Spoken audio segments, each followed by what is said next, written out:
여러분, 안녕하세요. 은혜로운 스토리텔러입니다. 오늘은 성경의 위대한 예언서 중 하나인 이사야서를 통해 하나님의 놀라운 계획과 그 안에 담긴 깊은 사랑을 함께 나누는 시간을 갖겠습니다. 이사야서는 구약 성경의 대예언서 중 가장 길고 풍성한 내용을 담고 있으며 구약의 복음서라고 불릴 만큼 예수 그리스도에 대한 예언이 가득한 책입니다. 이사야서는 유다 왕국의 혼란스러웠던 시대, 즉 우시야, 요담, 아하스, 히스기야 왕들의 통치 기간에 기록되었습니다. 이 시기는 북이스라엘이 아수르에 의해 멸망하고 유다 역시 강대국들 사이에서 위협받던 때였습니다. 백성들은 우상을 숭배하고 사회적 불의가 만연했으며 하나님으로부터 멀어져 있었습니다. 이러한 영적 암흑기 속에서 이사야 선지자는 하나님의 말씀을 선포하며 백성들에게 회개와 구원의 메시지를 전했습니다. 이사야서의 핵심 주제는 크게 두 가지로 나눌 수 있습니다. 하나님의 심판과 하나님의 구원입니다. 하나님께서는 죄악에 빠진 백성들에게 준엄한 심판을 경고하시지만 동시에 그 심판을 통해 정결케 하시고 궁극적으로는 회복시키실 것이라는 놀라운 구원의 약속을 주십니다. 이사야 선지자는 하나님의 거룩하심 앞에 자신의 죄악을 고백하며 소명을 받습니다. 그때에 내가 말하되 화로다 나여 망하게 되었도다. 나는 입술이 부정한 사람이요 나는 입술이 부정한 백성 중에 거주하면서 만군의 여호와이신 왕을 베었음이로다 하였더라. 스랍 중에 하나가 부젓가락으로 제단에서 집은 바 불타는 숯을 손에 가지고 내게로 날아와서 그것을 내 입술에 대며 이르되 보라. 이것이 내 입에 닿았으니 내 악이 제하여졌고 내 죄가 사하여졌느니라 하더라. 내가 또 주의 목소리를 들으니 주께서 이르시되 내가 누구를 보내며 누가 우리를 위하여 갈고 하시니 그때에 내가 이르되 내가 여기 있사오니 나를 보내소서 하더라.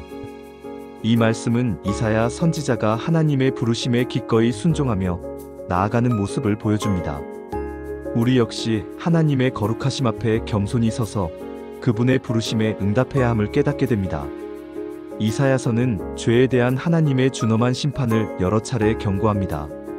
하지만 그 심판의 메시지 속에서도 하나님은 결코 당신의 백성을 포기하지 않으시며 반드시 남은 자들을 통해 구원을 이루실 것이라는 희망의 메시지를 끊임없이 선포합니다.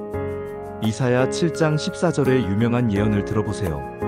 그러므로 주께서 친히 징조를 너희에게 주실 것이라 보라. 처녀가 잉태하여 아들을 낳을 것이요 그의 이름을 임마누엘이라 하리라. 이 말씀은 메시아의 탄생을 예고하는 예언으로 예수 그리스도께서 동정녀 마리아에게서 태어나 우리와 함께 하실 임마누엘 하나님이 되실 것을 정확히 말해주고 있습니다. 수백 년 뒤에 성취될 이 예언을 통해 우리는 하나님의 놀라운 섭리와 신실하심을 다시 한번 확인하게 됩니다.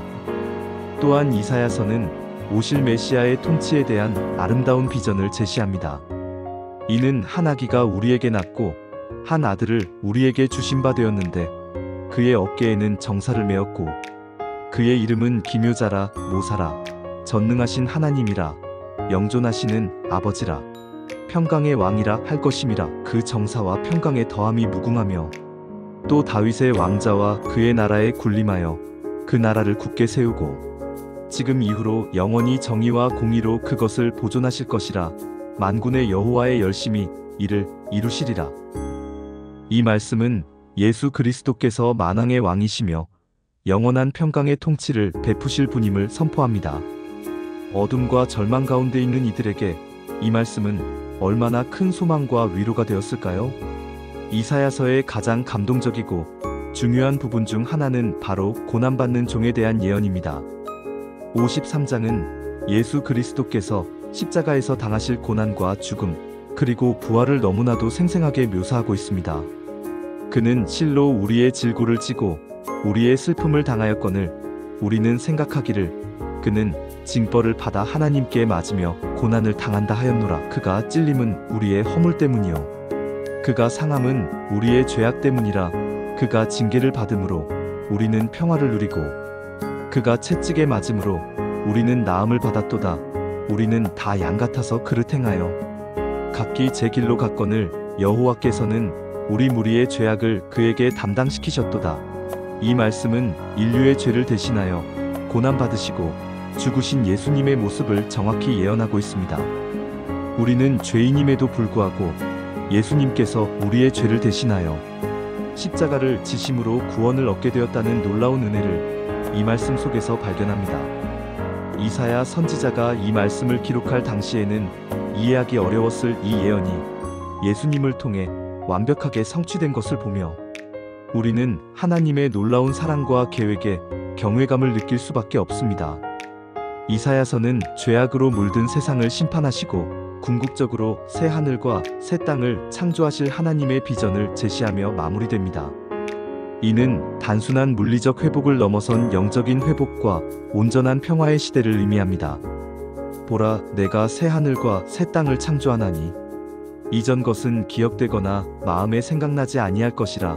너희는 내가 창조하는 것으로 말미암아 영원히 기뻐하며 즐거워할지니라. 보라, 내가 예루살렘을 즐거운 성읍으로 창조하며 그 백성을 기쁨으로 삼고 내가 예루살렘을 즐거워하며 나의 백성을 기뻐하리니 다시는 그 가운데 우는 소리와 부르짖는 소리가 없을 것이며. 이 말씀은 우리가 고대하는 하나님 나라의 완전한 회복을 약속합니다.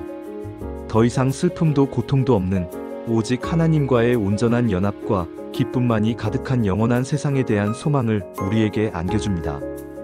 이사야서의 이 비전은 요한계시록의 새 하늘과 새 땅으로 이어지며 모든 성도들의 최종적인 소망이 됩니다. 사랑하는 여러분, 이사야서는 우리에게 하나님의 공의로운 심판과 동시에 그보다 훨씬 크고 놀라운 구원의 은혜를 보여주는 책입니다. 죄악으로 물든 세상 속에서도 하나님께서는 끊임없이 메시아를 약속하시고 그 약속을 신실하게 이루심으로 우리에게 영원한 소망을 주셨습니다. 이사야서를 묵상하시면서 오늘날 우리가 살아가는 세상 속에서 죄악에 대한 하나님의 경고를 겸손히 받아들이고 동시에 예수 그리스도 안에서 주어진 구원의 기쁨과 새 하늘과 새 땅에 대한 소망을 굳게 붙드시기를 축복합니다. 오늘 나눈 말씀이 여러분의 마음속에 깊은 울림과 감동을 주었기를 바라며 다음 시간에도 하나님의 말씀을 깊이 탐구하는 시간으로 찾아뵙겠습니다. 은혜로운 스토리텔러 채널 구독과 좋아요, 알림 설정 잊지 마세요. 감사합니다.